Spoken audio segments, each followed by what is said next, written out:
Hi, everybody, and welcome. It's Judi Glova, and today is day 5 of the Burnout Solutions series. And I have collected some of the best experts for you to teach you about how to have your own burnout solution. So I'm excited because today is all about affluence.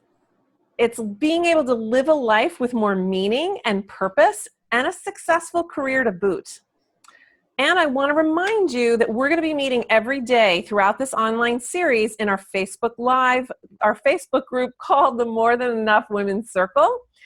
I will be live in the evening, so don't miss my daily recap and highlights to be able to answer any questions that you have. I want to make sure that you can take the tools and skills that you've learned each day and take action. So if you haven't already, head over to the More Than Enough Women's Circle and get ready for later on this evening and our recap. So let's kick things off with Shauna Gingra. And I just want to give you guys a little bit of background about Shauna. She became an accidental overnight entrepreneur in 2015 and made 6 figures in less than 90 days with no website, no advertising, and no social media presence. She founded IWon'tGoBroke.com to empower entrepreneurs to cut the fluff and create massive and profitable results in their businesses. She shares her direct, no-nonsense approach to business success so that entrepreneurial audiences and clients can do so in person as well as online. So, Shauna, I just want to welcome you today. How are you? I am fabulous. Thank you so much for having me. Yeah, it's great to have you. And I love the fact that we're going to be focusing today on making 6 figures won't help if you're spending 6.5. Yes. It does not matter how much we make. If we spend more, it becomes a problem. It does become a problem. And I also just want to start off with, a basic question about, you work with business women and, what do you notice with your clients? What is it, why is it such an epidemic that we have this overwhelm and burnout these days? Like, what do you think it is? In general, I think we're trying to do too much with too little for too long. Mm-hmm. I find women specifically suffer from perfectionism, right? It needs to be perfect because, and I think this is just I hate to blame society, a systemic thing where for so long we've had to be better to be thought of as equal.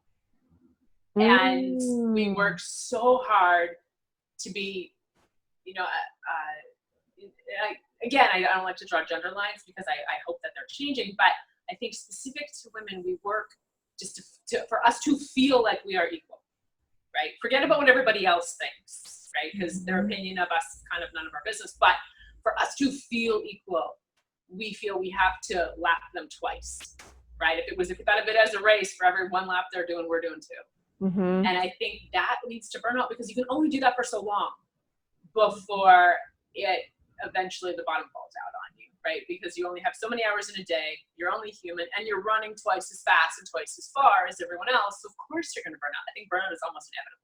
Right. And I really want to call out myself. Like, I'm calling BS on myself because the other day I was talking to somebody and I'm like, yeah, I grew up with an older brother. So it's like, yeah, I don't really feel like, I ever grew up with ever thinking that, he was better than me and, and in my career. But you know what? I really did notice sometimes I have this desire to be like the smartest person in the room. And Right. It was like, oh yeah, no, I actually do that. And it's that like what you were just saying, it rang a bell for me. Like, yeah, I do try to run twice as fast, twice as far, even though they're asking me to do 1 lap. I do 2 because I think that's what's important. Yes. Oh, absolutely. Yeah. I think, like I said, I tend to be really transparent when it comes to that kind of stuff. So how do we identify, what are the key, like whether it's the feelings or the motivators, like that are really getting in our way about money and, how money plays a role? Because what you do is helping people cut the fluff, right? So how do we get to the heart of the matter? So I think in general, all of our beliefs, all of our habits, all of our patterns are learned in childhood, mimics from what we see, right? And so we create a story, or the story is actually given to us a lot of times. It's not even our story. It's given to us, and we have told ourselves it so many times that it becomes our story. And back to that, particularly with women, we've got to do it twice as good. Well, my stuff has to be perfect, right? Like, whereas, and perfect often costs more, right? You're not charging more for it necessarily, but it sure does cost more to deliver. And so a lot of times I meet particularly women who are running at a deficit. They think they're actually making money and they can't figure out why they don't have any. And it's because they're actually paying their client to be a client, essentially, when we factor in all of their expenses. Because, and I know I have this, like I haven't had that particular problem, but I have this over delivery, right? If I over deliver, then eventually I'll be good enough, right? Right. And we're sort of waiting for the world to say to us, you're enough. And we're kind of paying the world to tell us that in a way, right? Which can lead to overspending. We may think, this is really good for me to have a hobby type of business, but I don't want to outshine anyone. And if you start to make a lot of money, the best way to not outshine them is to spend more than you make, right? So those types of beliefs that are built into us in childhood, it's not our story. We adopt the story, then we tell ourselves the story over and over again. And we work so hard to make that story true. Yeah. Like in addition to all the running we're doing, trying to, 2 laps to everybody else's 1, we're also working really hard to make that story true for ourselves. Wow. I want to point out one thing that you said, because again, I think this is such a great key distinction, is that you talked about perfect costs more to deliver, but we don't always charge that. Right. So like, think about that as, as entrepreneurs, if we're pricing ourselves but yet we're delivering so much more value, it's like, yeah, we're just giving it away. And then we're just teaching, if anything, we're teaching people the opposite. It's like, oh, expect a whole lot, but don't pay for it. And then and then when it's like, oh yeah, now, my prices are going up. Well, really, I'm used to you giving so much. And, what's the difference? But I love that point. And I would even translate that to people, our audience from the corporate world, is that sometimes we spend our time on projects so that the PowerPoint presentation is perfect. And, everything is just, buttoned up and picture perfect and all that kind of stuff. And it's like, even that, we spend our time, energy, and we don't even get that back. Because our salary at the end of the week doesn't change, right? Especially if you're working for a corporation, you're still getting paid the same amount of money for the person that did 60% of the work, did it at 60%, and that was good enough. Right. And I actually had an example, just because you mentioned PowerPoint recently, where I had a client and we were both putting together decks for a presentation. And there's things that I know that I'm good at and things that I know that I'm not, right? And one of the things that I am from the spell check generation, so I can totally admit I once misspelled public on a sign, and 45 feet tall, it was very noticeable. But I made a PowerPoint presentation, and over the years, because I do a lot of presentations, I have my own templates that I've made, but it still took a good amount of time, right? And then he shows up with his, and it was from a template.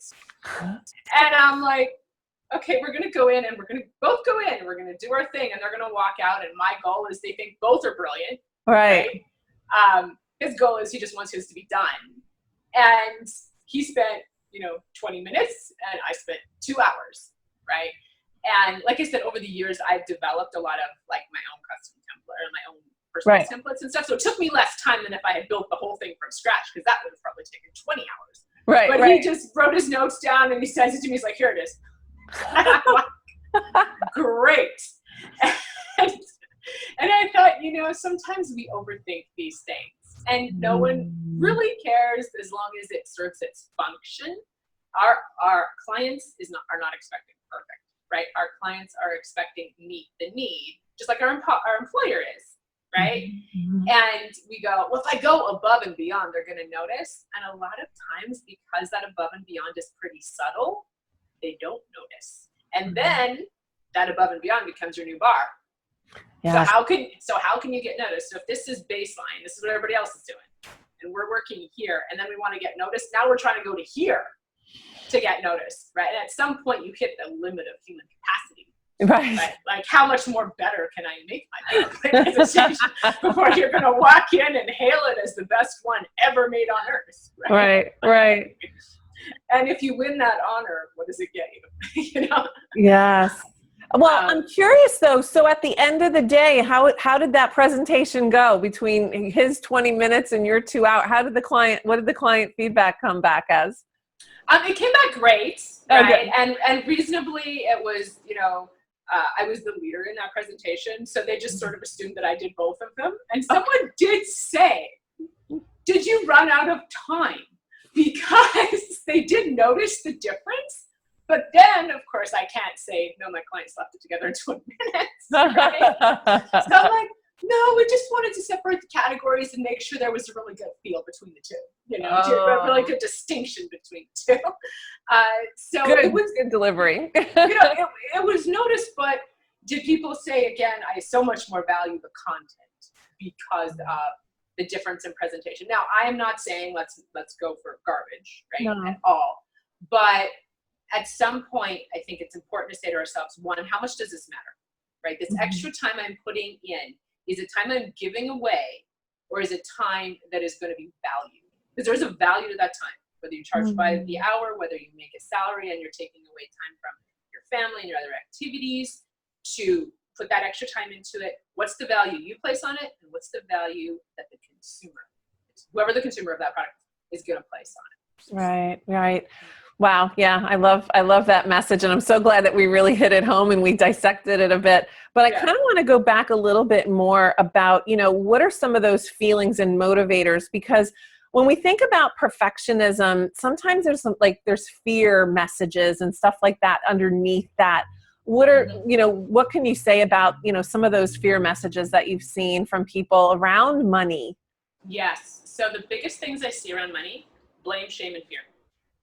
Okay. And so we blame ourselves either for not having enough money or for wanting more, right? If we don't have enough, then we're not successful. If we want more, then we're greedy. There's a lot of shame around, I shouldn't have bought that bag. I shouldn't have bought that car. I should have more in savings. I should have more in retirement. And then there's fear, scarcity, what people think about us, because money and food, I believe, are the two great rewards and punishments in life. As children, right? So as kids, if we were good, we got dessert a lot of times. Right. And if you worked real hard, then sometimes they give you $1 and you could go to the store and you could buy candy, or you could save it up and buy a toy. And so if you, however, were bad, you didn't get that money, you went to bed without dinner. Sometimes they made you eat dinner and you went to bed without dessert, depending on the punishment structure in your mouth. Right. And it's also something that a lot of kids, even today, even with all we know, still grow up being preached at that mindset of scarcity, of feeling bad for wanting more. Like, no matter how hard I work, it's never enough for you, right? Don't you know how much things cost? And the message they're trying to convey, the message we should be saying is, no matter what we have more than most. That's what they're trying to tell us. That's not what we hear, right? What we hear is, I'm greedy for wanting more. Or so many of my clients have had their first memory of an experience with money is being given money and losing it. And right there, in that 10 seconds, the belief, and it goes through their entire life, is I am not meant to keep or have money. Wow. So you just ran through, my gosh, at least like 10 limiting beliefs that we could potentially have. Yeah. About blaming ourselves for not having enough, having the shame of, you shouldn't do this or you shouldn't do that. The fear of the scarcity. And then what if I make too much? What will they think of me? And just the beliefs of, you can't have your cake and eat it too. And if you had it and you lost it, then you must not then the conclusion is that you're not meant to keep it. So it's like, wow. So all of these, that is so fascinating. So if that's the role that it plays in our lives and our businesses, right? So how do you address it when you're dealing with your clients? I mean, what's the next conversation? The first thing we have to do is identify what it is, what the belief is, and where it comes from. And a lot of times it's so ingrained. As I go with clients, I say, let's go back to your first memory of money. What's the first thing you ever remember about money? And we go back. And I say, I don't know, that's it. Let's go back further. And there is a feeling, there's a physical feeling that comes along with that, right? So back to that example of someone who had money and lost it. So, you give your 5-year-old does a great job cleaning their room, and you say, you know what? I'm going to give you now you have to give them $5. When I was little, it was $1. I'm going to give you $5, and we're going to go and we're going to buy a treat. Or you can go and you can buy a treat. And the kid's playing with the money because it's very exciting because they rarely see money, and they lose it, right? And so one of two things happens. They either say to the parent says, oh, what did you get? And they'll go, I already got it. It was candy. I ate it. Right. Because they don't want to admit they lost it. Or they'll say, I lost the money. And so if they lied about what happened, then I feel guilt. Shame. Guilt, shame with money. And if they tell the truth, well, that can set off a whole firestorm, right? Do you know how much that $5 cost me to make? And do you know how long that took me? And do you know what that was worth? And you go to your room and you think about what you did. And so we identify that because in that moment, again, the belief is created. And now we're punishing ourselves. So we need to be punished. So what was the occurrence? What were they actually trying to teach us? And was it reasonable? And we can look at that through the lens of an adult. Because as a child, we assume everything's true. Right? We have no ability to discern right, wrong, good, bad, truth, lie. I mean, I guess truth, lie we kind of do because kids very young will tell kids. But in general, we assume everything is true that we're taught and told. And so from the lens of an adult, we can look back and say, what's the belief? What were they trying to teach me? And was the message valid? So once we determine that, then we can say, okay, I'm going to go through and I'm going to look for all the times I found proof of that in this world, and you will remember every single one. You will remember every time you lost anything, right? Because if you lost money, now the presumption is how you do anything is how you do everything. So you're going to lose everything. You'll probably find you lose your keys, you lose your, you lose your lipstick, you lose all of these things that matter. You're losing, right? You're always losing things. So we'll look at how many times has that not been true. Right? Because there is proof to the contrary. Sure. We just don't see it. Yeah, we don't we don't look for it. We look for all the evidence to make ourselves bad and not good enough, right? Yes. So then we look for, okay, these are times that I know that's not true, right?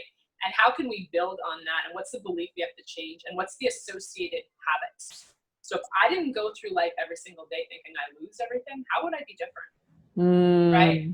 Would I walk differently? Would I talk differently? Like if I lived my life from the alternative belief, what would I do different?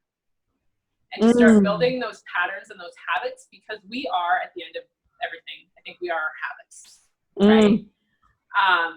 And people actually identify us by our habits. Oh, sure. Oh, yeah. And there's comfort in being identified by our habit. That's how the world knows us, right?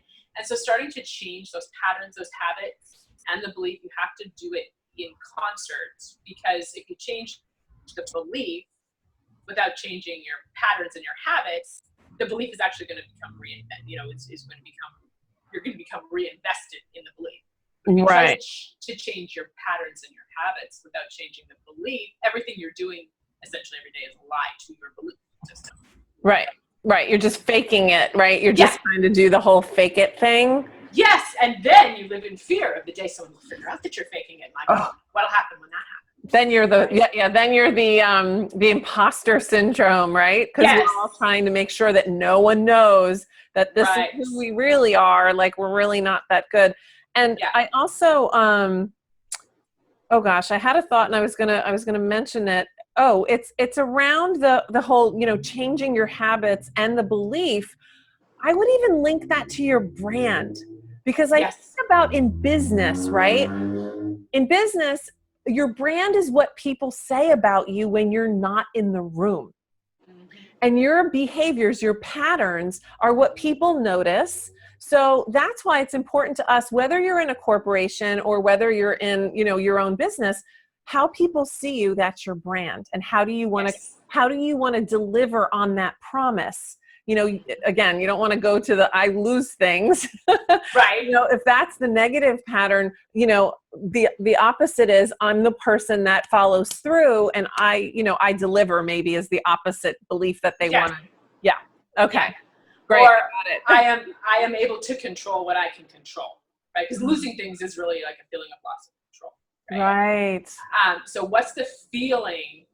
Somebody who loses something all the time, what do they feel like, right? And people can identify that because our mind is much more naturally predisposed to find the problem, right? Mm-hmm. Than it is to point or the bad, than it is to point out the good.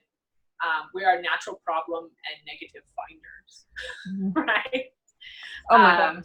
Yes. Yes. The negative mind is so powerful. It's like, mine is definitely, someone once told me that my negative mind was precise. And I thought, oh, that's a good thing. And he's like, yeah, not so much. Right. It's a lifelong, had you not had that belief given to you at a very early age, your entire life would have been different. You can't do nothing about yesterday. Right. Yesterday is done, but you have full control over tomorrow. But changing that, being aware of it, looking at what can I do that's going to send me to the next step. Not something that's so far away it's going to freak me out. Right. That's the next thing, because we're doing massive change that involves your subconscious and your day-to-day activities, which we take comfort in. We're very attached to our day-to-day activities, or very comforting to us.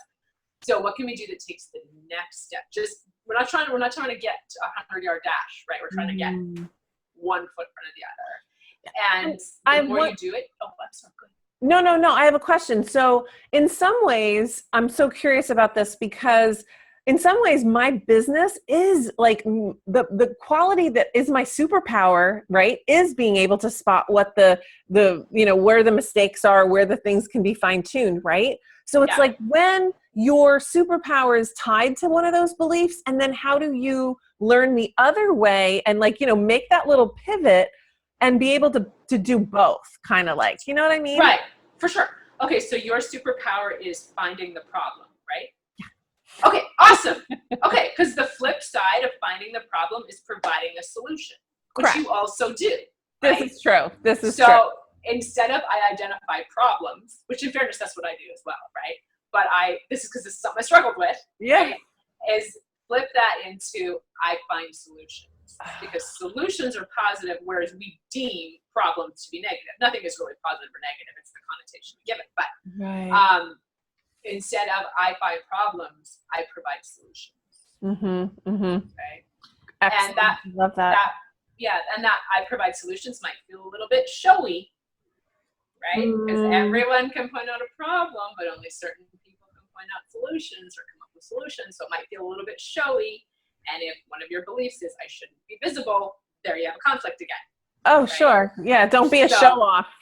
Right. Yes. How dare you? How dare you be confident and known for that? So again, they're very much tied together.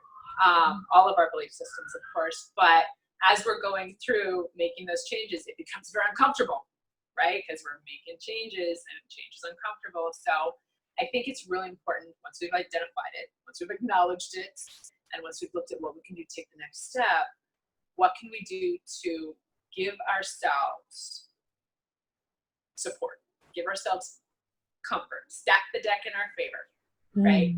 To allow us to still develop new patterns and habits in alignment with a new belief that are also going to be comforting, because eventually the new pattern becomes comforting too. But what can we do in the uncomfortable space to help ourselves move forward?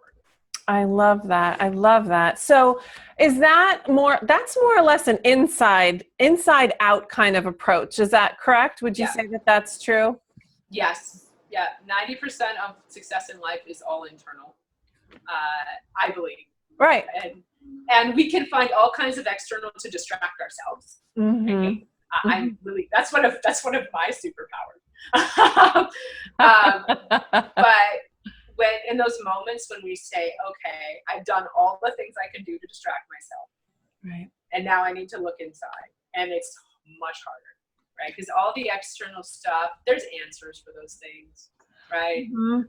The internal things, there's an answer to, but we need to be ready to ask the question. We need to be ready to hear the answer, and we need to be okay with the uncomfortable that will happen with actioning the answer. I would love to again highlight that point right there is that, whether we're leaders in our own businesses or, in large organizations, being the leader, we have to give up the right to be comfortable. And it's like the more we learn to be comfortable in the discomfort, Yes. it really gives us so much more opportunity to be who we are and to be, successful. And, I guess what I'm wondering is, how do we do this internal work without maxing out, without going into burnout, right? So what do you tell your clients when it comes to that? Like, how do we make sure that we're not maxing out? Right. So I think the first thing we have to do is make space. So you've probably got, let's say you've got 100 things going on right now, which is not unreasonable. You may not think you actually do, but if you add them all up, day to day, family and kids and job and whatever else you have going on. How many of those things are make busy? What can we take out of that is not essential? Because remember, when we change ourselves, you change every single day for the rest of your life. When we make busy, we ensure that we will be busy for the rest of our life, right? So what are we willing to give up? Maybe it's something like I shouldn't say simple, but maybe it's like we're going to give up an hour of TV a week, right? And just this is time that I am investing in me for every day I live forward from now until the end, right?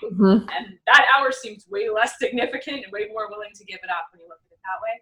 So I think first thing, let's make the container, right? Make the space. And then also, I think it's very important to acknowledge what we're doing right. And I never used to do this because I just thought the things that are going correctly, why do we need to talk about that? Do I get, it's like, I don't get extra, brownie points for that. I'm doing it anyway, right? Yeah. Right. And it's so funny because I think I am sure women do this too. But I used to see, I worked with a man and he used to make his to-do list after he'd done stuff so he could cross it off, right? I've done that. I've done that too. I adopted that every now and then when things are really bad. I'm like, I'm going to make a list of what I actually did because I feel like I've done nothing. So let's separate into the essential pieces. What do we have to do? What can't we get by without? And then how can we make space to make this investment in ourselves for the rest of our lives that doesn't need to be big. It needs to be meaningful and it needs to be real. Doesn't need to be huge. This is not something where you necessarily have to go into 40 hours a week of psychotherapy. Right. This is something where you might carve out 20 minutes a day. And that's all you can do. That's all you can do. Do not wait until it's kind of like, I'm going to go to the gym when I have an hour and a half to spend at the gym. No, go for 20 minutes a day. Right. And say, this is my time and be fiercely protective of it. This is my time. This is like, if you think of it, that's like your stock investment portfolio for yourself. Right. Oh, that's a really good way of looking at it. Yeah. It's and it pays dividends. It does pay you back. Massive dividends. Like, even if the change you could make, let's say it made you an extra $50,000 a year. Compound that by another 40 years, 30 years, however many, years reasonably that you want to apply that to. That's millions of dollars. Right. In 20 minutes a day. Yeah, that's amazing. And I want to go back to, again, and underscore some things that you were talking about is like, how many, burned out busy people, right, that profess that I'm too busy, right? And then it becomes their reality. And then it's like, oh, well, I want to do something about it. Oh, but I'm so busy. I don't have time. And it's like, okay, well, we actually have to then slow things down to unpack, audit this. Let's find out what is it actually that you're doing and what are the essentials, right? What is that? And what are those things that you're doing? Oh, and then so then what would you say? Oh, it's all important. All of it's important. Of course it is. So, and that might be true. So the first thing that I call myself a reformed busyaholic. Okay. It's kind of like a day at a time, right? We should have meetings and stuff. The first thing for people who tell me they're too busy, I would say, how much time do you spend every day telling yourself, having that conversation with yourself about how busy you are, and then displaying it to the world? Because I'm guaranteeing you that takes up some time. Yeah. Right? I have had conversations with people where I sit and listen to them and they'll tell me for 20 minutes how busy they are. And I go, if you'd taken that 20 minutes, we probably could have got something done in that 20 minutes. But right now they need the comfort. The story brings them comfort, right? So there's all these things I was supposed to do. I didn't get any of them done. It's because I'm too busy. That story brings us comfort. So also, if everything is important, I would look at what can you outsource? Like, do, delegate, and delete, right? So perhaps you are not so into cleaning your house. You want it clean, but you don't really want to do it yourself. Okay, I totally get this. That would be me. Yeah. Okay, so let's say it takes you 2.5 hours to clean your house or whatever. Let's just do 2 hours for easy math, right? You're going to spend probably 4 hours avoiding doing it. So now we're up to 6 hours. You're probably going to spend another hour complaining about that you need to do it.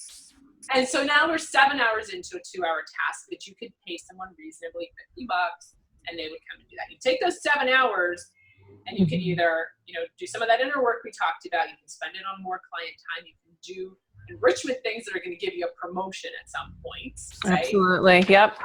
Whatever those tasks are, because yes, they're important. All of it's important, but it does not all need to be done by you.